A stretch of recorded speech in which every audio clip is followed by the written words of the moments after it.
Are the Hawks making the playoffs this year? That's the hardest question you've asked this entire time.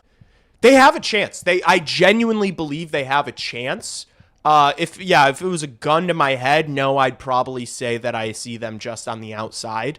You know, when you think about the Olympics, like last year after Four Nations, all the guys that went and came back were terrible. They were terrible. It took everybody time to get back to, because you're like, the Four Nations meant way more to those guys than anything that's happening in the regular season. You could almost argue that it meant more to them to perform for their countries than like playoff hockey did. You've got the Olympics, and all these guys are trying to compete for Olympic spots, and then you go and you have the Olympics, and then they come back, and then you've got that stretch before the playoffs. I think guys are going to take their foot off the gas, and I don't think the Blackhawks are going to have very many, if any, outside of Connor Bedard, maybe Spencer Knight, for USA and Canada. They're not going to have a ton of guys at the Olympics. So I think they'll have the potential to, finish the season really strong after the Olympics. Take advantage of that. And like at that point, like once you get to the trade deadline, maybe you move off of a veteran guy.